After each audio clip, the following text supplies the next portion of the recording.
ओम शांति। वाणी है आज की 11/4/2022 की। सारे मुरली का मीठे बच्चे,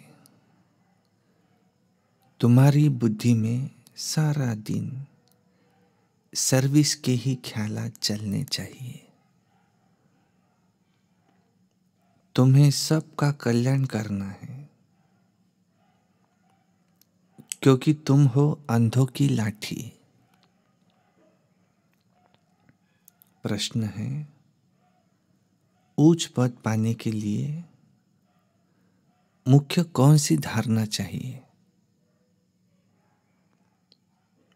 तो उत्तर है, उच्च पद तब मिलेगा जब अपनी कर्मेंद्रियों पर पूरा पूरा कंट्रोल होगा। अगर कर्मेंद्रियां वश नहीं है, चलन ठीक नहीं है, बहुत अधिक तमन्नाएं हैं, हवस है, लालच है, तो उच्च पद से वंचित हो जाते हैं। उच्च पद पाना है तो माता पिता को पूरा पूरा फॉलो करो और कर्मेंद्रिय जीत बनो।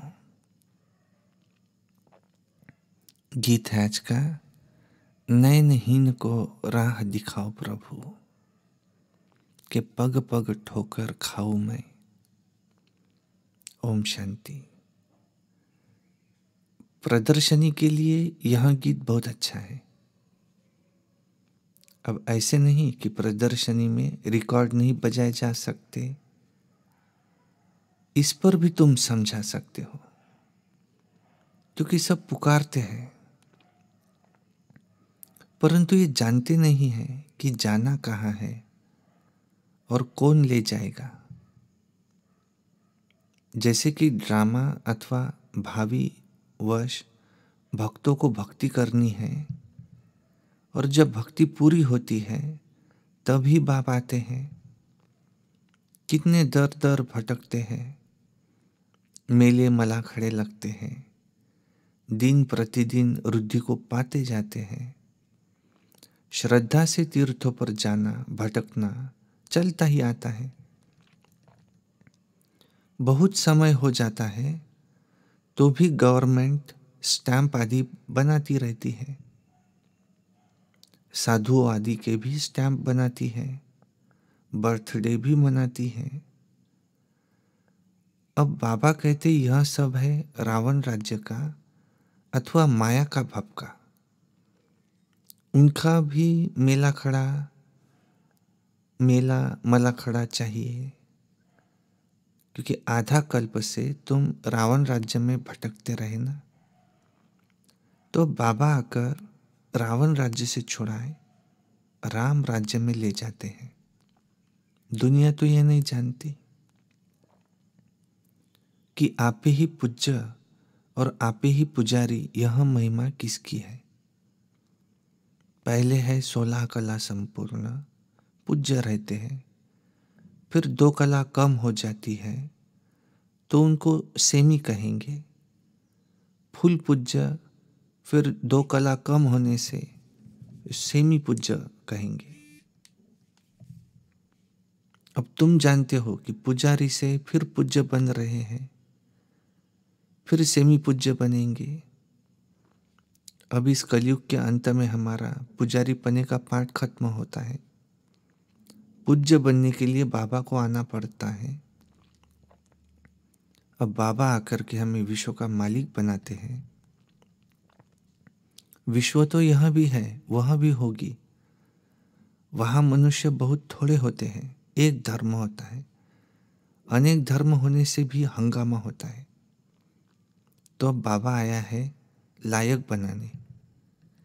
जितना बाबा को याद करेंगे उतना अपना भी कल्याण करेंगे। देखना है कि कल्याण करने का हमें कितना शौक रहता है। जैसे कोई आर्टिस्ट है तो उसको ख्याल रहता है कि ऐसे ऐसे चित्र बनाए जिससे मनुष्य अच्छी रीति समझ जाए, समझेंगे कि हम बेहद के बाप की सर्विस करते हैं, भारत को स्वर्ग बनाना है। प्रदर्शनी में चित्र देखो कितने ढेर आते हैं। तो प्रदर्शनी में ऐसे कुछ चित्र बनाए जो कोई भी समझ जाए कि यह चित्र एक्यूरेट रास्ता बताने वाले हैं। मेले मलाखड़े आदि जो भी होते हैं वह तो उनके आगे कुछ भी नहीं। आर्टिस्ट जो इस ज्ञान को समझते हैं उनकी बुद्धि में रहेगा कि ऐसे ऐसे चित्र बनाए जो बहुतों का कल्याण हो जाए। रात दिन बुद्धि इसी बात में लगी रहे। इन चीजों का बहुत शौक रहता है। मौत तो अचानक आता है। अगर जुत्ती आदि की याद में रहे और मौत आ गया तो जुत्ती जैसा जन्म मिलेगा। यहाँ तो बाप कहते हैं कि देह सहित सबको भूलना है। यह भी तुम समझते हो कि बाप कौन है। कोई से भी पूछो कि आत्माओं के बाप को जानते हो, कहते नहीं। याद कितना करते हैं, मांगते रहते हैं। देवियों से भी जाकर मांगते हैं। देवी की पूजा की और कुछ मिल गया तो बस उन पर कुर्बान हो जाते हैं। फिर पुजारी को भी पकड़ लेते हैं, वह भी आशीर्वाद आदि करते हैं। कितनी अंधश्रद्धा है। तो ऐसे ऐसे गीतों पर प्रदर्शनी में भी समझा सकते हो। यह प्रदर्शनी तो गांव गांव में जाएगी। बाप गरीब निवाज है, उन्हों को जोर से उठाना है। साहूकार तो यहाँ कोई में कोटों में कोई निकलेगा। प्रजा तो ढेर है। यहाँ तो मनुष्य से देवता बनना है। बाप से वर्षा मिलता है। पहले पहले तो बाप को जानना चाहिए कि वो हमको पढ़ाते हैं। इस समय मनुष्य कितने पत्थर बुद्धि है। देखते भी है कि इतने सेंटर पर आते हैं, पर सबको निश्चय है बाप टीचर सद्गुरु है, यह भी समझते नहीं है। एक दूसरा गीत भी है कि इस पाप की दुनिया से कहीं और ले चल। वह भी अच्छा है कि इस पाप की दुनिया, ये तो पाप की दुनिया है ना। भगवान वाच है, ये आसुरी संप्रदाय है, मैं इनको दैवी संप्रदाय बनाता हूँ। फिर मनुष्यों की कमेटियां आदि यह कार्य कैसे कर सकती। यहाँ तो सारी बात ही बुद्धि की है। भगवान कहते हैं तुम पतित हो, तुमको भविष्य के लिए पावन सो देवता बनाता हूं। इस समय सब पतित है। पतित अक्षर ये विकार पर है। सतयुग में वाइसलेस वर्ल्ड थी, यह है विशेष वर्ल्ड। कृष्ण को 16,108 रानियां दे दी है। अब ये तो होता नहीं, ये भी सब ड्रामा में नूंद है। जो भी शास्त्र बनाए हुए हैं तो उसमें ग्लानि कर दी है। बाबा जो स्वर्ग बनाते हैं उनके लिए भी देखो क्या क्या कहते हैं। भगवान के लिए भी क्या क्या कह देते हैं। अभी तुम जानते हो कि बाबा हमको कितना ऊंच बनाते हैं, कितनी अच्छी शिक्षा देते हैं। सच्चा सच्चा सत्संग तो यही है, बाकी तो सब है झूठ संग। तो ऐसे को फिर परमपिता परमात्मा आकर विश्व का मालिक बनाते हैं। बाप समझाते हैं बच्चे तुमको अब अंधों की लाठी बनना है। जो खुद ही सज्जे नहीं तो वहां फिर औरों की लाठी क्या बनेंगे। भल करके ज्ञान का विनाश तो नहीं होता। एक बारी भी माँ बाप कहा तो कुछ न कुछ तो मिलना ही चाहिए। परंतु वहां नंबरवार पद तो है ना। चलन से भी कुछ मालूम पड़ जाता है, फिर भी पुरुषार्थ कराया जाता है। ऐसी नहीं कि जो मिला सो ठीक। पुरुषार्थ से उच्च प्रारब्ध मिलनी है। बिगर पुरुषार्थ के तो पानी भी नहीं मिलता। क्योंकि इसको कर्म क्षेत्र कहा जाता है। यहाँ कर्म के बिगर मनुष्य रह नहीं सकते।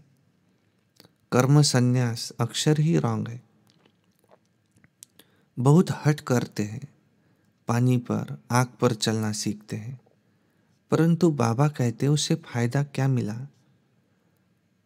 मुफ्त में अपनी आयु गंवाते हैं।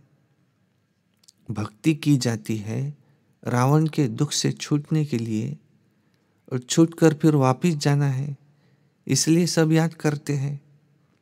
हम मुक्तिधाम में जाए अथवा सुखधाम में जाए तो दोनों ही पास्ट होकर गए हैं। भारत ही सुखधाम था, अभी नर्क है, तो सब नर्कवासी कहेंगे ना। तो तुम खुद भी तो कहते हो कि फलाना स्वर्गवासी हुआ।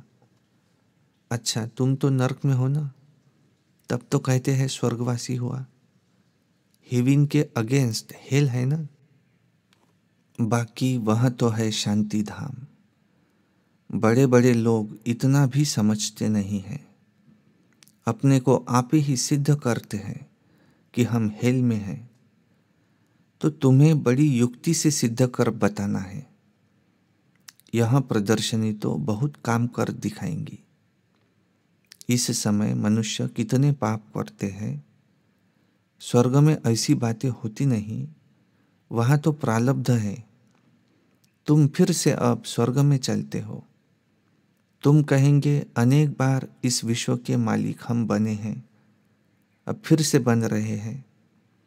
दुनिया में किसको भी पता नहीं है, तुम्हारे में भी कोई समझते हैं। इस खेल से कोई छूट नहीं सकता। मोक्ष भी मनुष्य तब चाहते हैं जब बहुत दुखी हो जाते हैं। बाबा तो कहते हैं अच्छी रीति पुरुषार्थ करो, माँ बाप को फॉलो कर, अच्छा पद पालो, अपनी चलन को सुधारो। बाप तो राह बताते हैं, फिर उस पर क्यों नहीं चलते हो?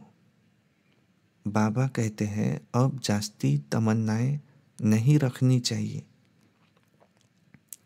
यज्ञ से जो मिले सो खाना है। हबच मना लालच है, कर्मेंद्रिया वश में नहीं है, तो पद भी ऊंचा नहीं पा सकते। तो ऐसे ऐसे गीत प्रदर्शनी में बजाना चाहिए, तो उस पर तुम समझा सकते हो। तुम हो शिव बाबा के परिवार, शिव बाबा के ऊपर तो कोई है नहीं ना, और सबके ऊपर तो कोई ना कोई निकलेगा। 84 जन्मों में दादा बाबा भी 84 मिलते। शिव बाबा है रचता, अब नई रचना रच रहे हैं, अर्थात पुरानी को नई बनाते हैं। अब तुम जानते हो कि हम सावरे से गोरे बनते हैं।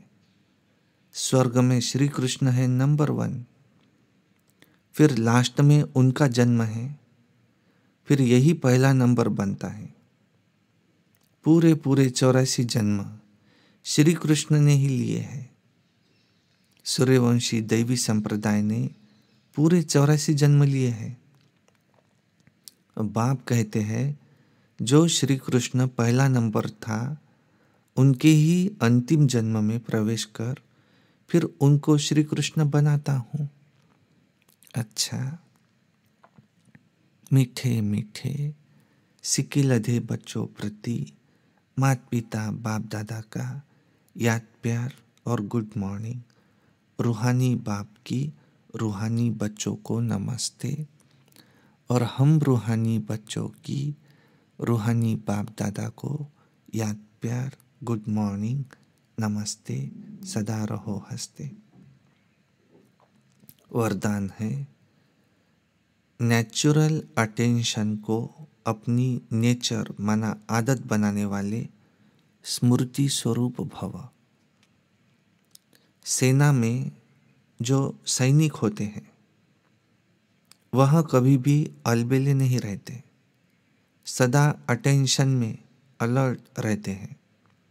तो आप भी पांडव सेना हो, इसमें ज़रा भी अलबेलापन न हो। अटेंशन एक नेचुरल विधि बन जाए। कई अटेंशन का भी टेंशन रखते हैं, लेकिन टेंशन की लाइफ सदा नहीं चल सकती। इसलिए नेचुरल अटेंशन अपनी नेचर बनाओ। अटेंशन रखने से स्वतः ही स्मृति स्वरूप बन जाएंगे, विस्मृति की आदत छूट जाएंगी। स्लोगन है, स्वयं टीचर बनो तो सर्व कमजोरियां स्वतः ही समाप्त हो जाएंगी। मातेश्वरी जी के अनमोल महावाक्य। नंबर 1, याद का ताल्लुक माना संबंध है ज्ञान से। ज्ञान के बिना याद यथार्थ नहीं रह सकती। पहले पहले मनुष्य को अपनी सुखी जीवन बनाने के लिए कौन सी मुख्य पॉइंट्स बुद्धि में रखनी है? पहले तो यह मुख्य बात समझनी है कि जिस परमात्मा बाप की हम संतान हैं, उस बाप की याद में हर समय श्वासोश्वास उपस्थित रहे। उस अभ्यास में रहने की पूर्ण रीति से कोशिश करनी है।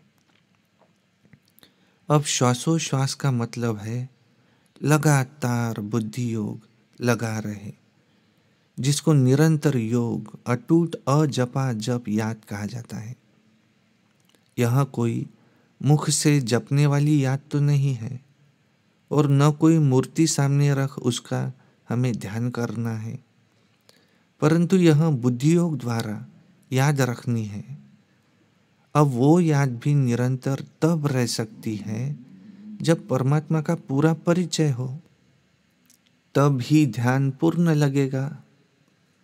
परंतु परमात्मा तो गीता में साफ कहते हैं, न मैं ध्यान से न जप से मिलता हूँ, और न मेरी सूरत को सामने रख उसका ध्यान करना है, परंतु ज्ञान योग द्वारा परमात्मा को पाना है। इसलिए पहले चाहिए ज्ञान। ज्ञान बिगर याद कायम नहीं रह सकती। याद का ताल्लुक है ही ज्ञान से। अब ज्ञान से चाहे मन से कल्पना करे व बैठकर दर्शन करे, अगर उस देखी हुई चीज़ का भी पहले ज्ञान होगा, तभी तो योग और ध्यान ठीक लग सकता है। इसलिए परमात्मा कहते हैं, मैं कौन हूँ, मेरे साथ कैसे योग लगाना है, उसका भी ज्ञान चाहिए। और ज्ञान के लिए फिर पहले संग चाहिए। अब यह सब ज्ञान की पॉइंट्स बुद्धि में रखनी है, तभी योग ठीक लग सकेगा। दूसरा है, सृष्टि की आदि कैसे होती है। मनुष्य पूछते हैं कि परमात्मा ने सृष्टि कैसे रची, आदि में कौन सा मनुष्य रचा। अब उसका नाम रूप समझना चाहते हैं।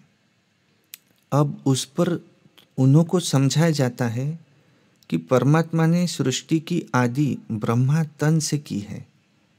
पहला आदमी ब्रह्मा रचा है। तो जिस परमात्मा ने सृष्टि की आदि की है, तो अवश्य परमात्मा ने भी इस सृष्टि में अपना कुछ पार्ट बजाया होगा। अब परमात्मा ने कैसा पार्ट बजाया? पहले तो परमात्मा ने सृष्टि को रचा, उसमें भी पहले ब्रह्मा को रचा।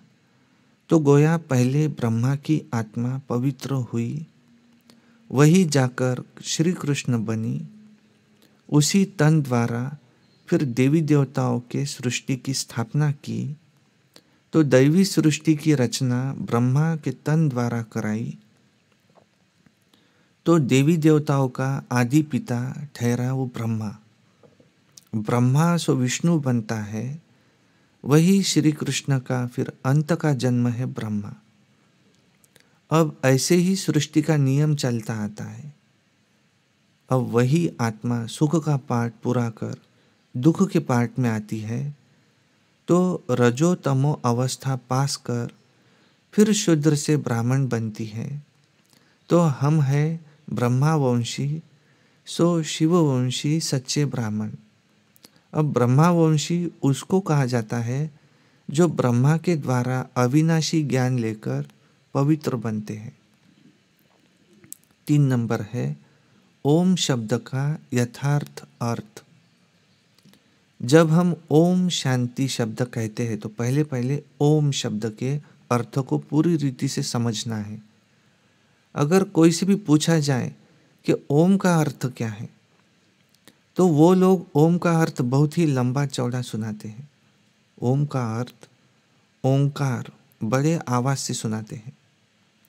अब इस ओम पर फिर लंबा चौड़ा शास्त्र भी बना देते हैं, परंतु वास्तव में ओम का अर्थ कोई लंबा चौड़ा नहीं है। अपने को तो स्वयं परमात्मा ओम का अर्थ बहुत ही सरल और सहज समझाते हैं। ओम का अर्थ है मैं आत्मा हूँ और मेरा असली धर्म शांत स्वरूप है। अब इस ओम के अर्थ में उपस्थित रहना है, तो ओम का अर्थ मैं आत्मा परमात्मा की संतान हूँ। मुख्य बात यह हुई कि ओम के अर्थ में सिर्फ टिकना है, बाकी मुख से ऐसे ओम का उच्चारण करने की कोई इतनी ज़रूरत नहीं है। यह तो बुद्धि में निश्चय रख करके चलना है। ओम का जो अर्थ है उस स्वरूप में स्थित रहना है। बाकी वो लोग भल ओम का अर्थ सुनाते हैं मगर उस स्वरूप में स्थित नहीं रहते ना। और हम तो ओम का स्वरूप जानते हैं, तब ही उस स्वरूप में स्थित होते हैं। हम यह भी जानते हैं कि परमात्मा बीज रूप है और उस बीज रूप परमात्मा ने इस सारे झाड़ को कैसे रचा हुआ है, उसकी सारी नॉलेज हमें अभी मिल रही है। अच्छा, ओम शांति।